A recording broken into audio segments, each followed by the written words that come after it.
Excellent. That's what I was here to check in. Okay. Well, thank you for dropping by. I'm noticing that the room is labeled as Ethnic Studies and Women, Gender, and Sexuality Studies. So I wondered if you wanted to hear a little bit about both or one more than the other. Okay.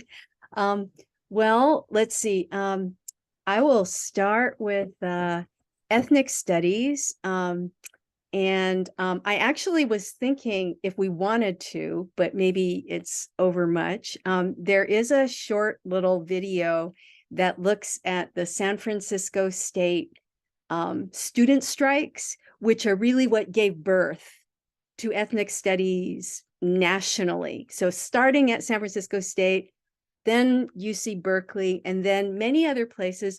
I won't say that Seattle Central had a strike, but we did have student sit-ins and student protests, which were very much in the same vein. I had not started teaching. I myself was, well, I forget. I guess if we looked at the year, I was still in high school. But as I've studied about it and met people out in the community who were part of that effort, it seems that they were very much in that same yearning for a transformation in curriculum because the dominant narrative has just not made room. Well, we could fill in that blank. It has not made room, period, for so many voices and so many stories. So when I'm teaching ethnic studies, I always want to remind all of us that that's the starting point. And while whatever I've curated, for our reading or guests or field trips or films and all that, it's a starting point, and I still might not include all the things that any one student is coming to find. So try to make sure that assignments can give room to what students also want to explore. Service learning is a program that's really dear to my heart because at Seattle Central, it is, it's not just in ethnic studies. Really, any of the courses could offer that kind of project, but I always like to have it as an option because it's a moment where a student could volunteer for any number of community-based organizations. And to me, it's kind of putting into practice the things that we're reading about. So I might have a student who says, I've always wanted to know what El Centro de la Raza does. I know they have a lot of different programs, but I only know it from the outside. Or they might want to do support work with API Chaya, which does support work for victims of or survivors, not victims, of human trafficking. Or I have students who want to tutor as part of the Chinese Information Service Center or do health support work with Carolyn Downs Clinic, which was started by the Black Panther Party. So that's just naming organizations, but more to the point, the project involves volunteering a minimum of 16 hours and then connecting it back to our class. And it might be connecting it to certain themes or readings or other discussions, but that's like one kind of thing. And you can tell I'm excited about it because, well, recently students have volunteered for this. This doesn't even sound as interesting, maybe, as the ones I just listed, but University of Washington has a racial restrictive covenants project going on. And the racial restrictive covenants are where the covenants refer to property deeds, and it was written into those deeds restrictions on who that it could be sold to. And when you start studying it, you can, we've had now 4 students who in different classes have volunteered some time with that project. And all of them have said, nothing quite prepared them for looking at that writing. You know, like they'd heard all the redlining, you know, and people say, oh, well, that's why the North End is white, which isn't actually fully true, but there's a history. And why was that? And now they're uncovering the actual deeds that, that help to institutionalize and then socialize those kinds of practices so that people came to feel, okay, I don't know if I'm even welcome, right? Or, you know, that kind of thing. So,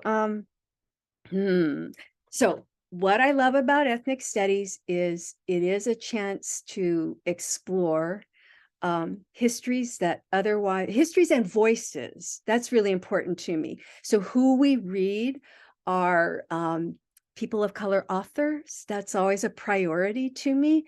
And we really try to examine and appreciate voices that otherwise may not be on the main stage, you know, might not be in that other required textbook. Students often will say, well, I need to take US History 2 or 1 of the survey classes because I'm completing a high school degree, and that's just like one of the things.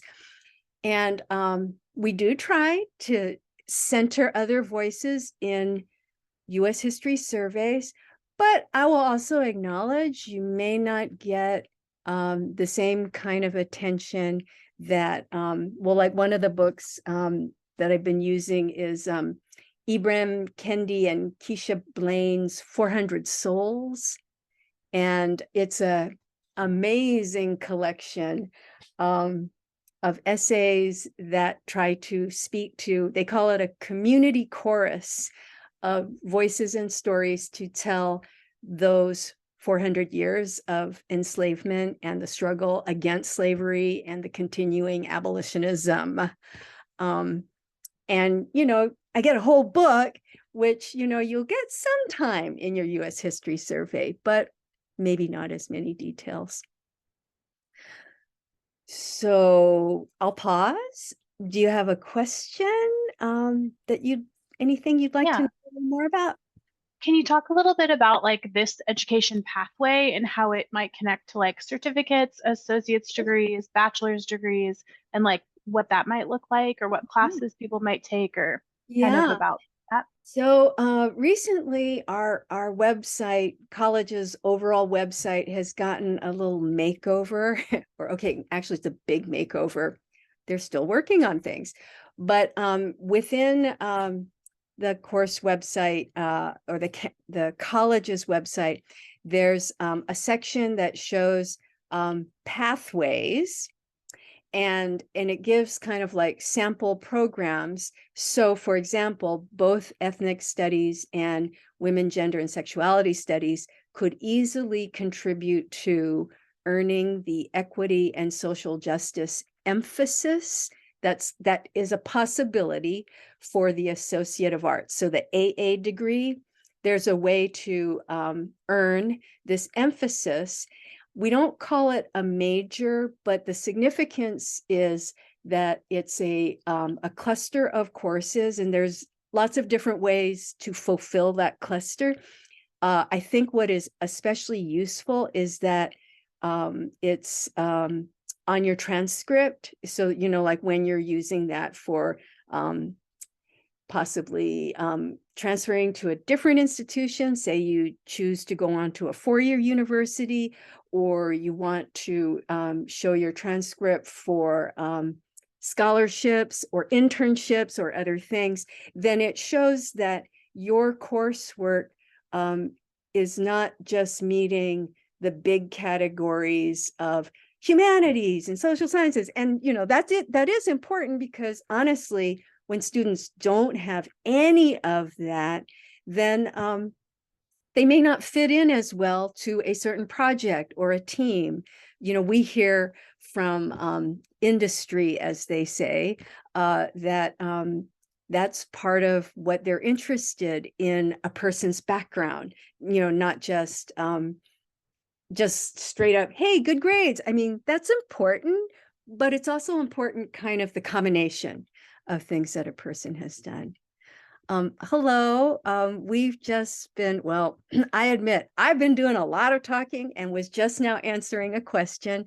I had started by talking about ethnic studies, but if you also have another question,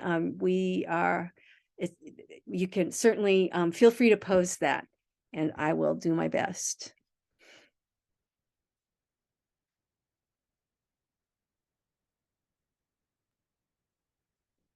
So it sounds like this degree or this area of study is like an emphasis as part of the Associates of Arts. Yes, And yeah. okay. And then what type of things like do people need to get their bachelor's degree after doing an Associates of Arts with an emphasis? Or like what bachelor's degree might they get? Okay.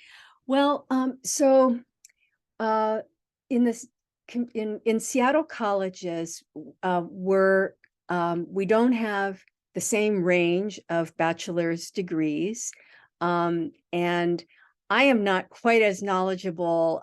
And I'll just say, for example, I know there's nursing. I know that there is a bachelor's of applied social sciences. And I think that program is a little bit more intended for people who have already been working in their field so they're usually students who are already working full-time in kind of a related field, and they are earning more credits that can then kind of advance their overall career, if that makes sense. So then they might then be a licensed let's see, I'm trying to remember the specific name. I know that in social and human services, there are particular certifications that enable you to work with certain populations. Like, I know, I didn't review all this before I came. I was just wondering, like, We can find that out. even if it wasn't like in-house at Seattle Central, but like Yeah. what types of degrees might someone Yeah. transfer to? Like Oh what my is goodness. common in your Well, classes? well, since we were talking about ethnic studies and women, gender, and sexuality studies, if you were to transfer to any of the University of Washington campuses, main campus, Bothell, or Tacoma, they all have, they would welcome a student that already had some of these courses. And what you would then gain is kind of upper division kinds of courses that just take you into greater depth, and maybe even bring you towards a kind of special kind of focus, if you will. Yeah. What about like what does a job look like with this foundation? Like what type of careers do people get into? Yeah. Well, I think that people who have backgrounds in ethnic studies and women, gender, and sexuality studies, they can be, I think that it is especially interesting to everything from, I'll just state, like human resources, which, could be big for the bigger companies. And it might be a little bit different if you're kind of working for, say, a nonprofit organization, but it's still really important kind of background, I think, because of the understanding for kind of cross-cultural relations, and even honestly being able to interpret and act accordingly to federal and state laws, because this is going to sound like, but it's so obvious. How come people don't get it? Well, how come sexual harassment still happens so much?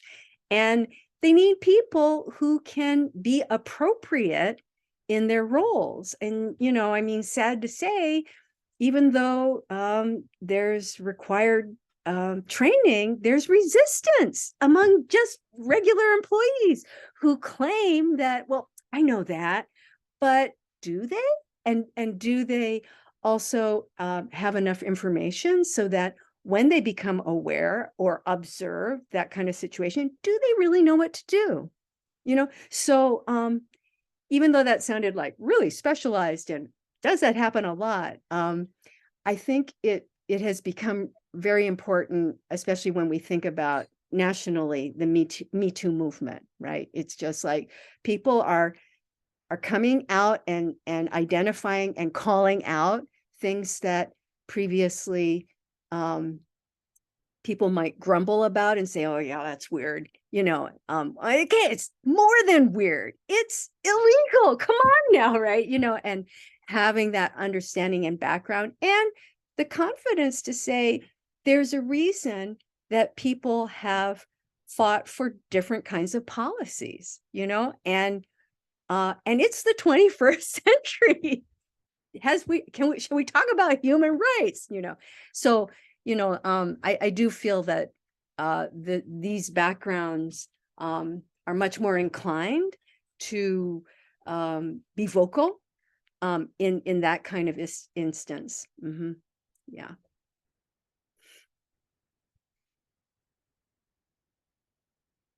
I can tell you that one of my colleagues, who is the manager for well, we call them self-paced courses, and they are they're courses that are they're like an independent studies, except that it's already set up. Usually an independent studies is like proposed by a student, but the self-paced courses, and actually one of them that I'm doing is one of the ethnic studies, but the manager for all the courses, she happens to have her bachelor's degree in ethnic studies from University of Washington.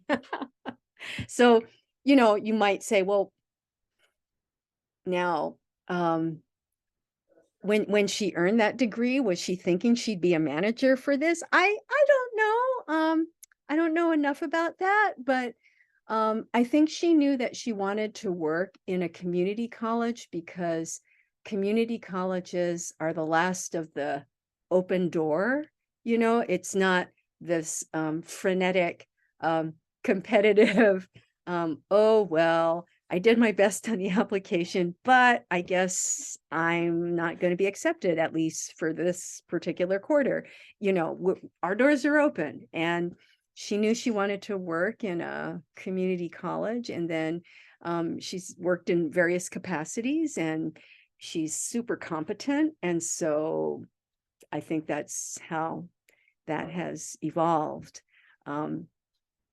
I can see your point, or what I'm thinking is, it's these things sound, or these courses sound interesting to study, and where can it take me? And I think it can take you in many different directions. I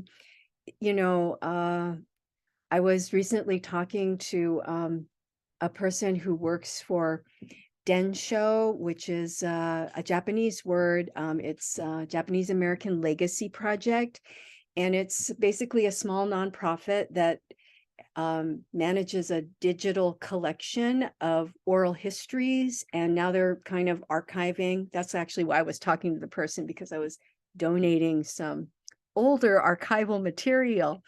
And that person shared with me that they had gotten started actually as an intern, but I'm pretty sure the background was more general to ethnic studies. And I think in an organization like that, a person who had background in women, gender, and sexuality studies would also bring valuable insights and approaches, because deciding what's important to be in a collection like that is influenced by, those other aspects as well. And I know that when I was doing some volunteering for that group, I had very much wanted them to look at a particular subset of Japanese American women. And I'm sure my interest was partly out of my women's studies coursework. I felt like there's just such an important series of stories. And if we only talk to the male leaders, well, there's a reason that people are critical of patriarchy, Yeah. So are you thinking a little bit about, have you already started taking classes, or you're just like dipping in and just kind of Yeah, thinking? just interested in the program and Mm-hmm. yeah, like why a student would study ethnic studies or gender, women, and sexuality, and Mm-hmm. kind of like what that course of study might entail and where it could lead. Mm-hmm. I also have students who they are headed towards some part of being an educator. It might be an educator at early childhood level, which would be one kind of pathway. And there actually is early childhood certification within Seattle colleges. Other people who are looking more towards the Masters of Arts in Teaching, an MAT, which is more like a one-year program after you finish a bachelor's degree, but they are already thinking about how this work, even though they wouldn't be teaching fifth graders women, gender, and sexuality studies per se, they know that that is an age group that they have an affinity with, and that this background is still really important to them in terms of how they would want to approach other information that is expected at that grade level.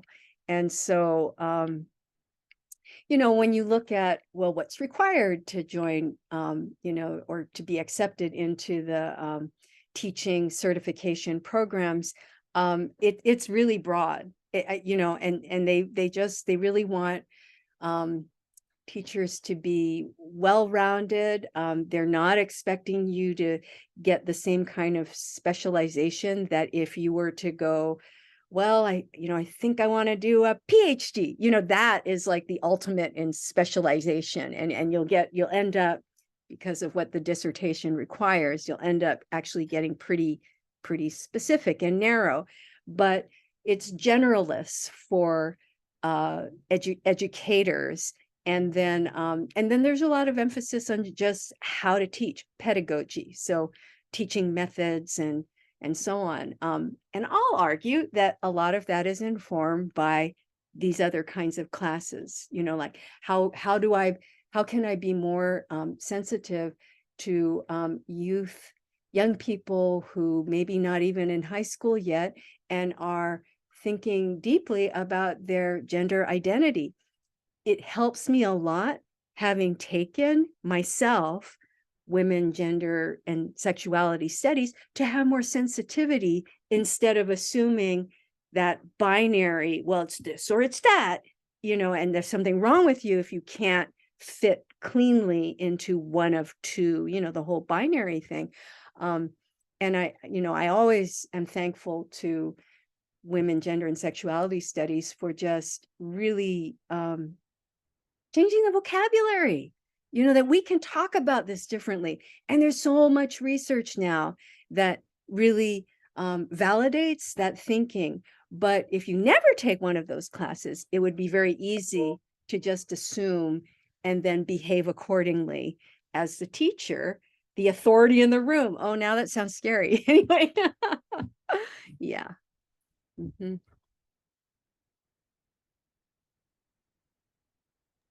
Let's see, other kinds of backgrounds. Okay, besides becoming educators and maybe working in human resources, if you thought that doing social work and that as another kind of pathway at university level, I think that these kinds of classes would contribute a lot to just general preparation, and having more understanding of communities and people, clients that you may engage with. Yeah.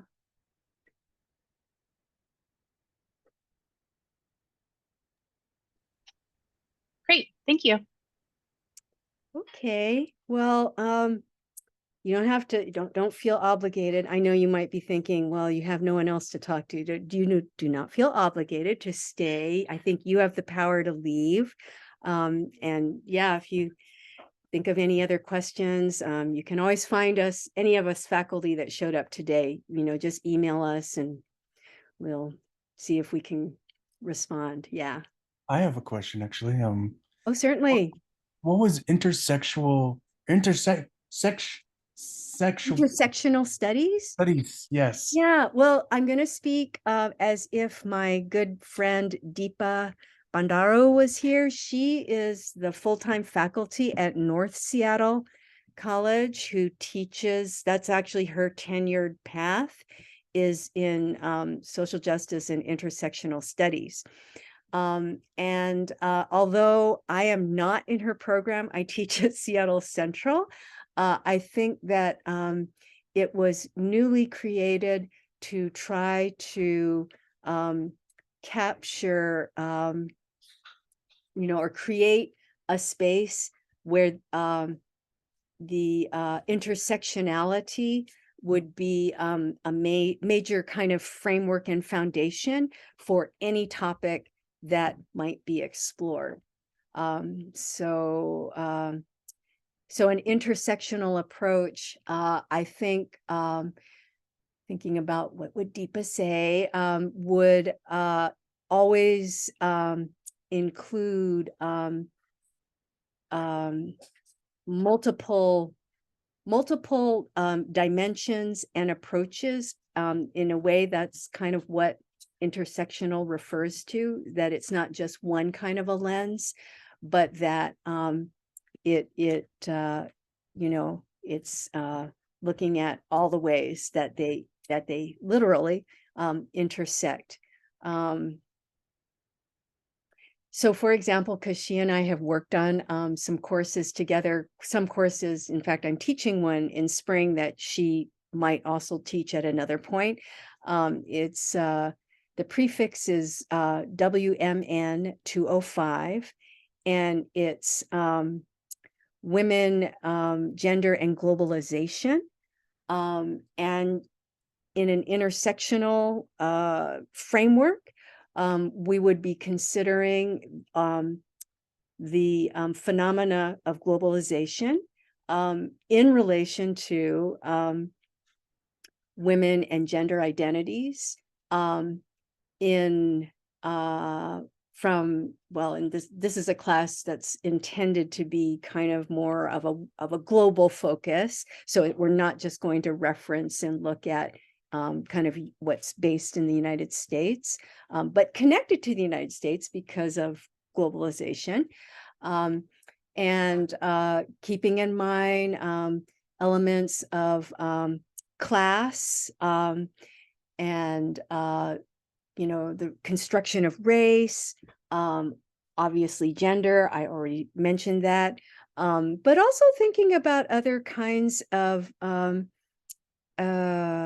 experiences that very much shape people's status and world outlooks. So religion could be one of those. So intersectional, yeah. Thank you.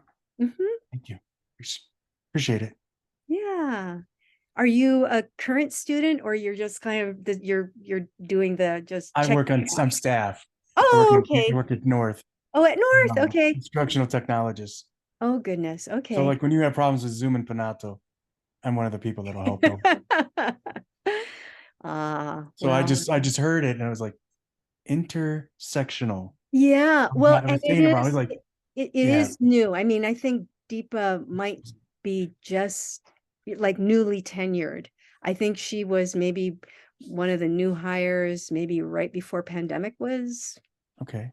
Yeah, so pretty sure she's tenured now, and she might be a department of one, so to speak, but an important one. Well, thank you for explaining that. Yeah, Appreciate it. okay.